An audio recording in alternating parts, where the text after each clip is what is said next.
굉장히 요즘 세상에서 민감할 수 있기 때문에 그렇습니다.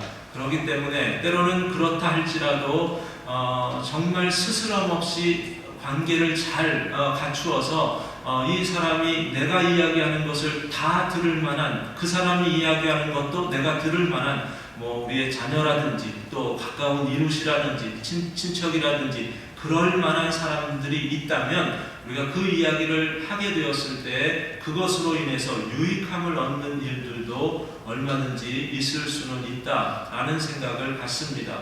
바울이 고린도 교회에게 물질에 대한 이야기를 합니다. 고린도 교회에게 이 물질에 대한 이야기는 오늘도 이야기하고 있지만 사실 고린도후서 8장과 9장, 제가 좀 이따가 같이 또 보겠지만 8장에 있는 말씀 같은 경우는 굉장히 고린도 교회에게 그들이 교회에서 재정을 어떤 식으로 사용해야 할지의 원리와 원칙까지도 아주 강한 어조로 이야기하고 있는 것을 보게 되는데, 바울이 어떻게 이런 이야기들을 고린도 교회에게 할 수 있을까? 사실 고린도 전서 우리가 계속 보고 있지만 고린도 전서의 이야기들은 바울이 고린도 교회에게 하는 이 주제들을 보면 굉장히 그 토픽들이 무거운 토픽들을 가지고 이야기를 해왔습니다. 그들의 분쟁의 이야기, 그들이 하나님 앞에 은사 가지고 자랑하는 이야기, 이런 것들, 음식을 어떻게 먹느냐, 그 우상제물을 섬긴 그런 것들에 대한 이야기, 이런 것들을 다루면서 바울은 고린도 교회를 심하게 책망하는 어조로 이야기도 했고, 무거운 주제이지만 이 이야기들을 고린도 교회에게 가감없이 이야기하는 것들이 있었던 것을 보게 됩니다. 그런데 바울이 그런 이야기를 할 수 있는 이유와 근거가 어디에 있는가 라는 것을 생각한다면 다른 데 있는 것이 아니라 관계입니다. 그리고 또 한 가지는 바울의 삶을 우리가 볼 수 있습니다. 관계가 그만큼 가까운 관계였고 스스럼 없이 이야기할 수 있는 관계였고, 더 나아가서 바울은 자기가 이야기하는 것을 말로만 그치는 것이 아니라 그의 삶을 통해서 증명해 보일 줄 아는 그러한 사람이었다는 것을 알 수 있습니다. 얼마나 바울과 고린도와의 관계가, 교회와의 관계가 이런 관계였는가라는 것을 보여주는 그러한 구절이 우리가 이미 보았던 말씀 가운데 고린도전서 4장의 말씀을 보면 4장 15절과 16절에서 이렇게 이야기합니다.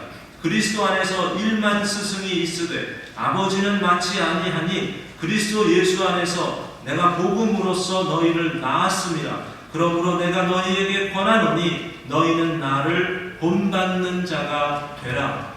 여러분, 바울은 고린도 교회를 어떤 교회로 생각했냐면 너희는 내가 낳았다, 내가 해산의 수고를 해서 고통 가운데 너희를 낳은 교회다 라고 이야기하고, 그렇기 때문에 너희는 나를 본받는 자가 되라, 당당하게 이런 이야기를 할 수 있을 정도라면 오늘 물질에 대한 이야기를 바울이 고린도 교회에게 하는데 고린도 교회가 이것을 얼마든지 들을 만한 준비가 되었다라는 것을 우리가 생각할 수 있습니다. 그렇다면 바울이 물질에 대해서 얼마나 본이 되고 얼마나 바르게 살았는가라는 것을 바울이 여러 몇몇 교회들과의 관계 속에서도 우리가 생각할 수 있는데, 단지 고린도 교회뿐만 아니라 고린도 교회는 물질적으로 재정적으로 좀 여유로운 그러한 풍족한 교회 중에 하나였습니다. 그런데 그뿐만 아니라 바울이 물질적으로 아주 구차하고 넉넉하지 않고 가난하고 극심한 가난을 가지고 있었던 교회들에게도 이 물질에 대한 것들을 이야기하고 그들에게 권면하는 그런 일들이 있는데, 그런 교회들을 우리가 생각해 본다면 바울이 사역했던 교회들 가운데 마게도냐라는 그런 지역이 있습니다. 이 마게도냐라는 그 지역은 지금으로 이야기를 하자면 우리가 사는 곳으로 이야기하자면 캘리포니아라고 이렇게 생각할 수 있는데, 캘리포니아 안에 대표적인 그 도시들이 있지 않습니까? 샌프란시스코, 샌디에고, 로스앤젤레스 이런 도시들이 캘리포니아 안에 있듯이 마게도냐라는 그 지역 안에 도시들 대표적인 바울이 사역했던 도시들뿐만 아니라 그 도시들이 대부분 유명한 그 마게도냐에서 유명한 도시들 가운데 하나인데 그 대표적인 도시를 이야기하자면 데살로니가, 빌립보, 베레아 이런 도시들이 있었던 것을 봅니다. 그런데 그 도시들에 대해서 바울이 이런 이야기를 했습니다. 그 마게도냐라는 그 지역에 대해서 바울이 고린도 후서에 있는 말씀을 보면 고린도 교회에게 이런 이야기를 합니다.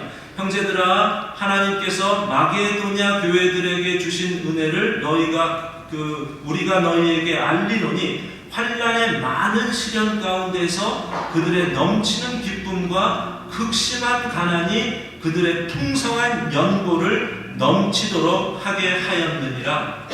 여러분, 이 말씀을 보면 마게도냐, 이 안에는 좀 전에 이야기했듯이 데살로니가, 빌립보와 같은 교회들이 포함된 마게도냐입니다. 그런데 이 마게도냐가 어떻게 연보를 했다고 이야기하냐면 기쁨 가운데서 연보를 했는데, 그런데 그들은 극심한 가난 가운데 있었다. 그런데 기쁨 가운데 풍성한 열매를 하나님 앞에 한 교회가 마게도냐 교회다라는 것을 고린도 교회, 유여하고 풍족한 것을 누렸던 고린도 교회에게 마게도냐 교회에 대해서 이야기를 했습니다. 그렇다면 바울이 그 중에서 빌립보 교회와 어떤 관계를 가지고 있었는가라는 것을 생각한다면 한번 같이 찾아보겠습니다. 빌립보서 좀 뒤로 가셔서 빌립보서 4장인데 신약성경 322페이지입니다. 오늘은 성경을 좀 여기저기 찾아보려고 하는데 빌립보서 4장 11절에서 16절을 같이 읽습니다. 11절, 사실은 10절부터 20절까지인데 조금 부분만 읽도록 하겠는데 4장 11절에서 16절을 같이 읽습니다.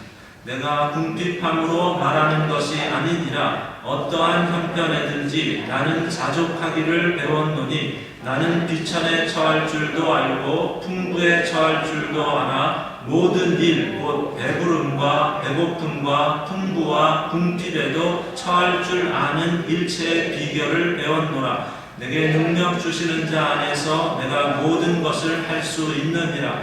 그러나 너희가 내 괴로움에 함께 참여하였으니 잘하였도다. 빌립보 사람들아, 너희도 알거니와 복음의 시초에 내가 마게도냐를 떠날 때에 주고받는 내 일에 참여한 교회가 너희 외에 아무도 없었느니라.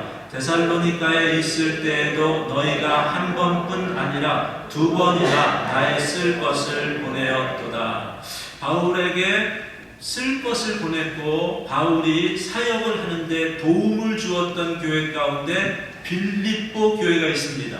좀 전에 이야기했지만 마게도냐 안에 있는 빌립보 교회는 극심한 가난이 있었던 교회 가운데 하나입니다. 그런데 바울이 데살로니가 갈 때 한 번이 아니라 두 번씩이나 바울에게 필요한 그러한 사역에 도움을 주는 일을 했던 일이 있었고, 지금 바울이 쓰고 있는 빌립보서는 바울이 어떤 일을 하고 있냐면 지금 로마에서 감옥이나 가택 연금 가운데 아주 힘든 상황 가운데 있는데, 그럼에도 불구하고 14절에서 빌립보 4장 14절에서 너희가 내 괴로움에 함께 참여하였으니 잘하였도다, 이런 것들을 통해서 바울에게 물질적으로 도움을 주었던 일이, 바울이 로마에 있을 때도 도움을 주었던 일이 있었다라는 것을 우리가 생각할 수 있습니다. 그러면 적어도 오늘 이 말씀만 보아도 바울에게 물질적으로 어려움 가운데 있었을 때 도움을 주었던 일이 빌립보 교회가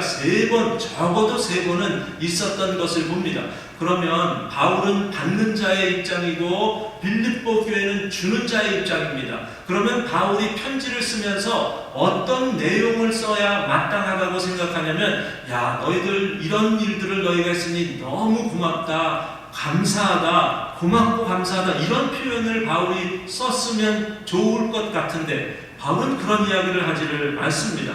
빌립보 4장 11절에 있는 말씀을 제가 다시 보면 바울은 이런 이야기를 합니다. 내가 궁핍함으로 말하는 것이 아니니라. 어떠한 형편에든지 나는 자족하기를 배웠다. 나는 비천에 처할 줄도 알고 풍부에 처할 줄도 알고 모든 일, 배부름과 배고픔과 풍부와 궁핍에도 처할 줄 아는 일체의 비결을 배웠다. 내게 능력 주시는 자 안에서 나는 모든 것을 할 수 있다. 여러분, 지금 바울이 물질을 자기를 위해서 도움을 주었던 빌립보 교회에게 이런 이야기를 하고 있다면 굉장히 당당하고 뻣뻣한 이야기를 하고 있는 겁니다. 제가 이거를 조금 과장해서 이런 식으로 표현을 하자면 한번 들어보십시오. 사실 여러분이 저에게 도움을 주지 않아도 저는 일체의 비결을 배웠기 때문에 상관없습니다. 나는 얼마든지 내게 능력 주시는 자 안에서 모든 것을 할 수 있습니다. 배고파도 상관없고 배불러도 상관없고 일체의 비결을 배운 사람입니다. 그런데 여러분이 나를 위해서, 내 사역을 위해서 도움을 주었다면 그거는 여러분을 위해서 참 잘한 겁니다. 이 이야기를 빌립보 교회에게 바울이 하고 있습니다. 왜 바울이 이렇게까지 빌립보 교회에게 이야기를 할 수 있었냐는 것을 묻는다면 바울은 분명히 빌립보 교회와 이 물질에 대해서 빌립보 교회가 무슨 이야기를 하든지 얼마든지 그것을 상처로 받지 않고 감사함으로 위로로 받을 수 있는 준비가 되어 있었다라는 것을 우리는 짐작하지 아니할 수 없습니다. 그리고 우리가 또 한 가지 한 교회를 더 생각해 볼 수 있는데 그 교회는 데살로니가 교회입니다.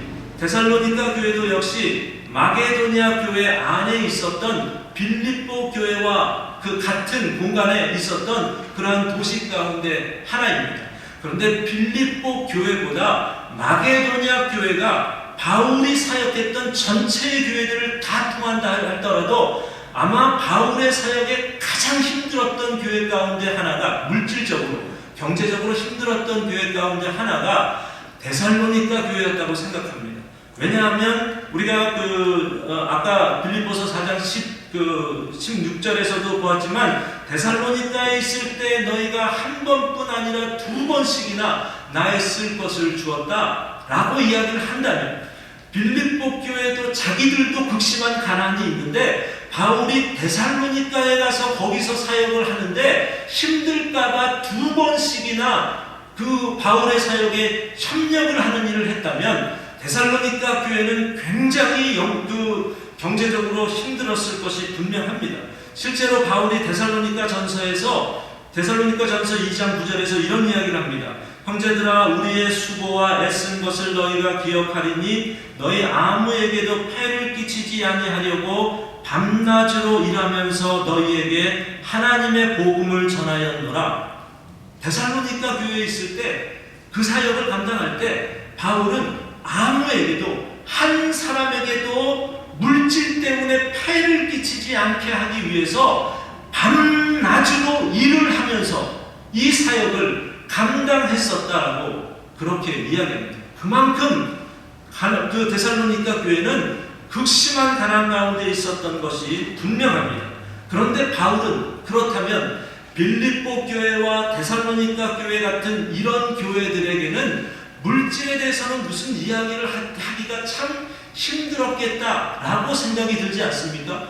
그런데 그럼에도 불구하고 바울은 이 교회들에게 필요한 교회가 하나님께서 주신 이 물질에 대해서 어떻게 관리를 해야 할지, 교회 재정의 원리와 원칙은 무엇인지라는 것을 분명히 가르쳤던 것이 분명합니다.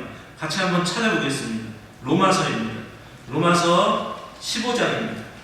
로마서는 고린도전서보다 오히려 뒤로 가서 앞쪽으로 가서 로마서 15장, 제가 가진 성경은 신약성경 261페이지인데 15장 26절과 27절입니다. 로마서 15장 26절 27절에 있습니다. 이는 마게도냐와 아가야 사람들이 예루살렘 성도 중 가난한 자들을 위하여 기쁘게 얼마를 연보하였습니다. 저희가 기뻐서 하였거니와 또한 저희는 그들에게 빚진 자니 만일 이방인들이 그들의 영적인 것을 나누어 가졌으면 육적인 것으로 그들을 섬기는 것이 마땅하니라.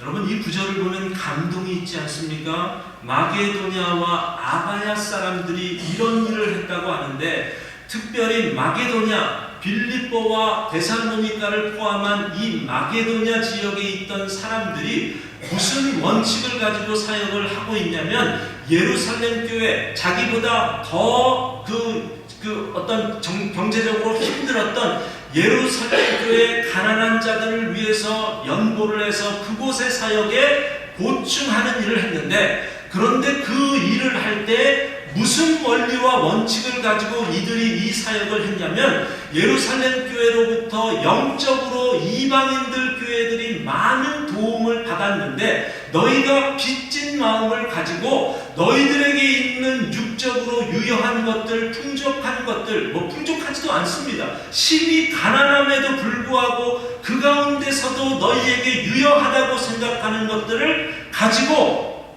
육적인 것으로 이 영적인 도움을 주었던 그 예루살렘 교회를 너희가 기쁨으로 연보하며 그 사역에 그 도움을 주었다라는 이야기를 합니다.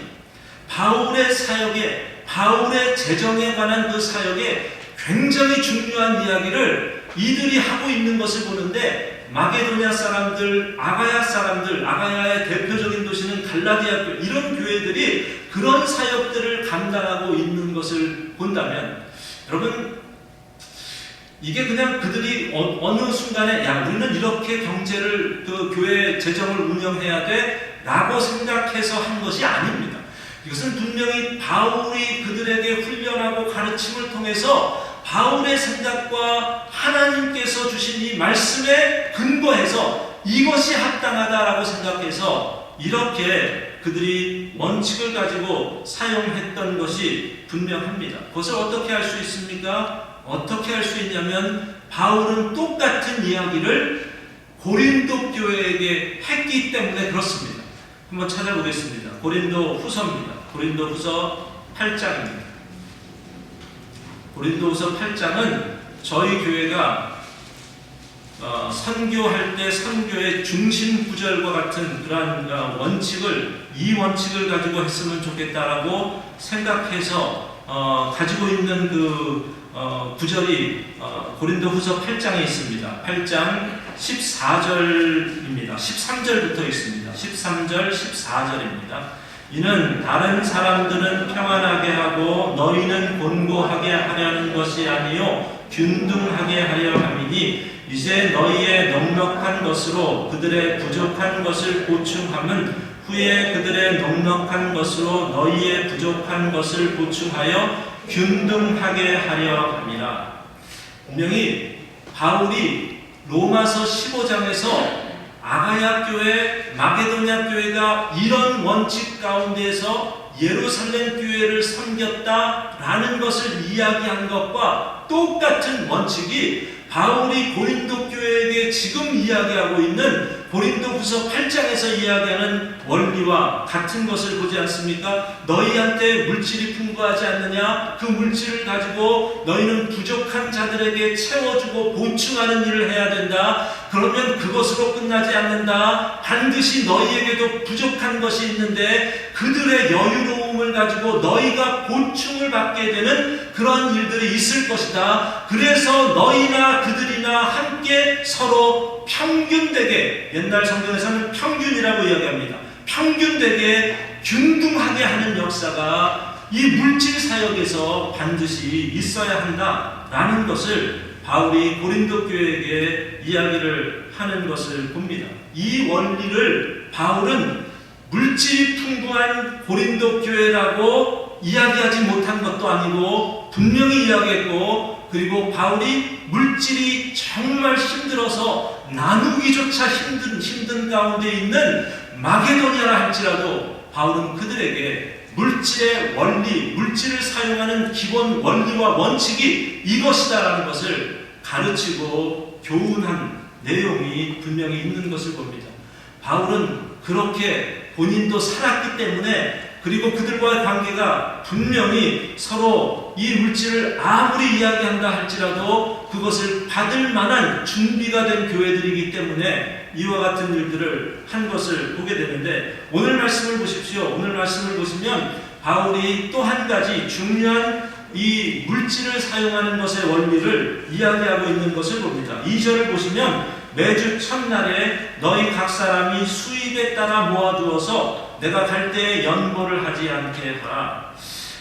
매주 첫날이라는 것은 이제 이미 그 고린도 교회에서는 안식일에, 옛날에 바울이 1년 반 동안 고린도에 사역을 할 때는 회당에서 매 안식일마다 모였다, 이런 말씀이 분명히 있는데, 사도행전 18장 이후에 있는데, 그런데 바울은 오늘 이 말씀에서 보니까 고린도 교회가 이제는 매 첫날, 매주 첫날, 이제 주일입니다. 주일날마다 모여서 예배를 드렸다라는 것을 보여주는 그러한 근거가 이 말씀에서 있는 것을 봅니다. 매 첫날에 수입을 따라서 헌금을 하고 모아두어서 내가 갈 때에 연보하지 않게 하라 라는 이야기를 동시에 하고 있습니다. 그것을 모았다가 나중에 내가 간 다음에 그 다음 구절들을 보면 바울이 편지를 쓸 거다. 그러면 너희들에게 한 지정한 한 사람을 통해서 그 편지와 함께 너희가 모아두었던 헌금의 일부가 예루살렘으로 전달되도록 하라. 만일 그것이 내가 가는 것이 합당하다고 생각하면 그때 나도 그와 함께 예루살렘에 갈 것이다. 이런 이야기를 합니다. 여러분, 이 이야기를 들으면 바울이 굉장히 이 그 고린도 교회의 재정 문제에 대해서 너무 많이 간섭하는 것 같다, 지나칠 정도다 라는 생각을 갖지 않습니까? 이제 바울은 실제로 고린도 교회에서 사역하는 것도 아니고 가끔 한 번씩 들리는, 뭐 가끔도 아니고 이제 바울 사역에 한 번, 두 번밖에 더 들리는 일이 없는데, 그럼에도 불구하고 바울은 이 교회에 대해서 이토록 분명하게 너희가 재정을 할 때는 어디 선교를 할 때는 예루살렘 그 교회에다가 헌금을 하기 위해서는 평소에 매 주일마다 모아진 돈을 가지고 그것을 가지고 준비했다가 일정한 시간에 보내는 것을 해야 한다 라고 하면서 바울은 이렇게 하지는 말라라고 합니다. 내가 갈 때에 연보를 하지 않게 하라 라고 이야기합니다. 여러분, 이 안에는 바울의 예배 철학이 들어있고 바울의 신학의 중요한 원리와 원칙들이 함께 담겨져 있다고 볼 수 있습니다. 지금 이것을 제가 조금 오늘날의 용어나 표현으로 설명을 하자면, 너희가 선교를 할 때, 특히 예루살렘 교회를 선교할 때 일반 헌금을 가지고 선교를 해라, 특별 헌금을 해서 선교하는 식으로 하지는 말라, 이런 이야기를 하는 겁니다. 바울이 조금 너무 과장되게 이런 것까지, 너무 시시콜콜한 것까지 교회가 알아서 할 수 있는 것을 간섭하는 것이 아닌가라는 생각이 들 정도로 이렇게 구체적으로 그 고린도 교회가 해야 할 헌금에 대해서까지 언급하고 있는 것을 보게 되는데, 이것은 제가 바울의 사역에 있어서 이것은 바울이 분명히 그냥 단순히 재정의 문제, 연고의 문제, 돈의 문제만 이야기하는 것이 아니라 이게 모든 신앙에 연관되어져 있는 바울 신학이라고도 이야기할 수 있는 예배도 이렇게 드려져야 한다는 것을 이야기하는 그와 같은 그 말들이 이 안에 담겨져 있다고 보아야 합니다. 제가 가끔 드렸던 말씀인데, 어떤 사람이 헌금을 하다가 교회가 그러니까 예배를 드리는 교회에서 이런 특별 헌금을 하면 어떤 부작용이 있을 수 있는가를 한번 생각해 보시면, 일반적으로 우리가 매주 드리는 헌금이 있습니다. 근데 저희 교회에서는 제가 목회를 하면서 특별 헌금을 한 적은 한 번도 없습니다. 특별 헌금을 하면 잘못됐다는 건 아닙니다. 그렇게 필요하면 얼마든지 할 수도 있다라고 생각합니다. 그런데 특별 헌금에는 부작용이 있을 수 있습니다. 특별 헌금을 해서 부작용이 있을 수 있는 것 가운데 하나는 강요의 성격이 있기 때문에 그렇습니다. 교인들에게 평소에 자신들의 신앙의 그 모습대로 하나님 앞에 드려야 하는 것이 때로는 조금이라도 교회가 그것을 강요하는 것이 옳은 일인가라는 그러한 생각을 가질 수 있습니다. 그리고 또 한 가지는 그런 것을 통해서 어떤 한 사람에게 칭찬이 되고 우대가 될 수 있는 일들이 얼마든지 있을 수 있습니다. 헌금은 평소에 한 사람이 하나님 앞에서 하는 것이어야 합니다. 어느 누구 사람에게 인정받기 위해서 누군가에게 보여주기 위해서 하는 것은 헌금이라고 할 수 없습니다. 물론 여러분이 직분을 맡게 된다고 했을 때 여러분 스스로가 하나님 앞에서 물질을 얼마나 제대로 사용하고 있는가 스스로 평가하는 것은 중요합니다. 그러나 이 물질이 어떤 특별 헌금이라 뭐 이런 것을 통해서 부작용들을 보는 일들이 종종 있는데, 한 가지 예를 들면 이런 겁니다. 제가 저희 교회에서 100불짜리 카메라가 필요하니까 특별 헌금하세요 라고 했습니다. 어떤 분이 재정이 넉넉해서 100불을 그것에 특별 헌금을 해서 채워지게 되었습니다. 몇 주가 지났습니다. 저희 교회에 10,000불짜리 교회 사운드 시스템이 필요한데 헌금을 하세요 라고 했습니다. 어떤 한 성도가 그 10,000불을 채웠습니다. 그 채운 것으로 인해서 이게 실제적으로 있었던 그 교회가 제가 섬겼던 교회 중에 이런 교회가 있었습니다. 어떤 한 사람이 그것을 한 것으로 인해서 그걸 교회가 이야기를 합니다. 이런 일이 있는데 이분이 이것을 이렇게 했습니다 라고 교회가 예배 시간에 광고를 하면서 이런 이야기를 하게 되면 무슨 일이 있는 거냐면, 일반적으로 모두가 헌금해야 하는 이 시간에 어느 한 특정한 사람이 특별 헌금 때문에 특별한 사람으로 대우를 받게 되는 것 아닙니까? 그 사람의 신앙을 그거로 판단하시겠습니까? 그렇게 판단할 수 없습니다. 하나님 앞에서 해야 할 것을 사람 앞에 어느 누구도 자랑거리가 되게 할 수는 없습니다. 그렇기 때문에 교회가 조심해, 아마 바울이 이런 것을 염두에 두지 않았는가. 내가 했기 때문에 뭔가 특별하게 사람들이 그 시간에 모아서 함께 해가지고 부담을 갖게 하고 그 사람들을 통해서 특정한 사람들이 드러나면서 예루살렘에 그렇게 헌금하지 마라. 그냥 평소에 하나님 앞에 있는 대로 너희의 믿음의 실력을 따라서 그것을 가지고 하나님 앞에 헌금하는 것이 맞는 것입니다. 여러분, 이게 헌금뿐만입니까? 우리의 신앙에도 얼마든지 적용되는 것 아닙니까? 어떤 사람이 교회 안에서 사역을 하다가 교회 안에 수양회라든지 아니면 바깥에 다른 교회에서 다른 단체에서 하는 어떤 집회에 참석했다가 은혜를 받게 되었습니다. 은혜를 받고 나서 교회에 와서 사역을 합니다. 변했습니다. 변하니까 그 사람에 대해서 교회가 대우를 합니다. 우대를 합니다.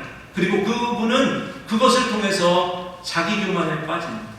그분의 신앙은 은혜 받은 것을 제가 간과하는 것 아닙니다. 은혜 받은 것 중요합니다. 특별한 시간을 통해서 하나님이 얼마든지 우리에게 은혜를 주실 수 있습니다. 그런데 그 특별한 은혜가 처절하게 우리의 6일의 삶을 통해서 받은 은혜의 시간 이외에 세상 속에 나가서 처절하게 검증되어져야 하고 훈련되어져야 하고 연단되어져야 하고 믿음의 선한 싸움을 싸워서 그것이 내 삶의 일반화가 되지 않은 가운데 교회에서 주장하는 것으로 그 사람의 신앙을 평가한다면 그렇다면 분명히 잘못된 것입니다. 바른 신앙인의 교회의 모습이라고 할 수 없습니다. 예수님도 베드로가 위대한 신앙을 고백을 합니다.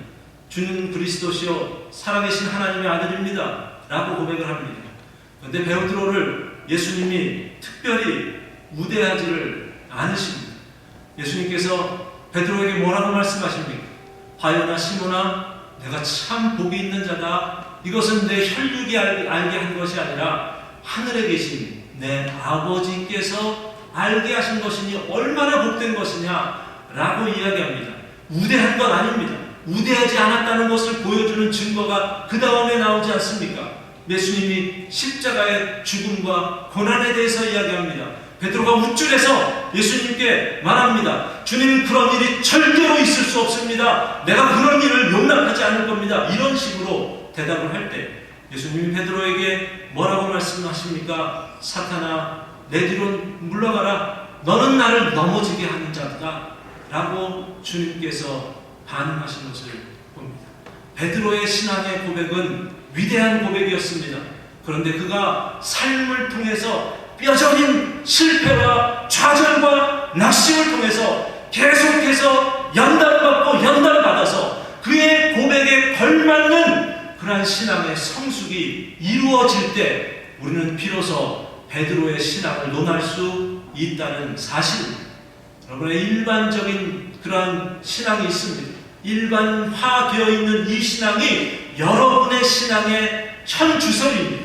특별히 은혜를 받았다 하더라도 그 은혜가 은혜 받은 만큼 그 받은 은혜가 여러분의 신앙의 일반화가 되기까지 무진 애를 쓰고 노력을 해서 계속해서 믿음의 진보가 이루어지게 하는 것이 우리의 신앙에는 중요하다는 것을 기억해야 합니다. 오늘 말씀을 통해서 저와 여러분이 섬기는 우리 교회가 물질을 다루는 데 있어서 좀 하나님 앞에 정직했으면 좋겠습니다. 여러분, 예수님께서 바리새인들을 향해서, 바리새인과 서기관들을 향해서 이들이 어떤 사람들이었냐면 일주일에 2번 금식을 하는 사람이었고, 그들이 박하와 회양과 근체의 11조를 하나님 앞에 드리는 사람들이었고, 아주 그냥 철저하게 율법대로 살아가는 그런 사람들이었음에도 불구하고 예수님은 그들에게 무슨 말씀을 하셨냐면 외식하는 자들이라고 말씀하십니다. 얼마나 많은 것들을 했는지 모릅니다. 얼마나 철저하게 신앙생활을 나름대로 한 건지 모릅니다. 그런데 그들이 한 것은 그들의 삶에는 무엇이 항상 그들의 그 기준 가운데 있었냐면 사람들이었습니다. 사람에게 인정받고 사람들에게 자랑하고 교만 가운데서 허덕이던 그런 자들이었습니다. 하나님이 인정하지 않습니다. 하나님께서 외식하는 자들이다라고 이야기합니다. 여러분이 헌금을 하든지 여러분의 신앙 삶을 살아가든지 우리의 모든 것의 초점은 하나님 앞에서입니다. 하나님 앞에서 거룩하고 진실된 삶을 사는 것이 중요합니다. 정직하시기를 바랍니다. 특별하게 할 수도 있겠지만 평소에 하나님께서 주시는 은혜가 우리의 삶에서 진보함으로 그렇게 나타나줘야 한다는 사실을 기억할 수 있기를 바랍니다. 여러분에게 있는 여유로움을 가지고 부족한 자들을 섬길 수 있기를 바랍니다. 여러분, 많이 부족하지 않습니까? 우리가 하나님의 받은 은혜, 하나님으로부터 받은 은혜를 개인적으로나 가정적으로나 교회적으로도 아직까지 너무 부족한 점들이 많다고 생각합니다. 아직도 우리가 헌금 이외의 것들은 다 내 것이라고 생각하고 있고 헌금조차도 내 것으로 생각하기 때문에 내가 이거를 했다라는 그러한 주장들이 우리 안에 얼마든지 있을 수 있습니다. 바울은 말합니다. 매주 모아진 연고와 헌금을 가지고서 필요한 곳에 사역할 수 있게 해라. 내가 간다고 해서 특별히 너희에게 그렇게 헌금을 특별히 모을 일이 없다. 그냥 주어진 삶 가운데서 차근차근히 너의 신앙을 증명해 보이는 것이 더 중요하다는 것을 말씀하고 있습니다. 말로만 신자들이 되지 않기를 바랍니다. 우리의 말에 걸맞게 우리의 신앙의 삶의 총체적인 모든 면에서 하나님 보시기에 믿음의 진보와 발전을 이루어가는 저와 여러분이 될 수 있기를 간절히 바랍니다. 기도하시겠습니다.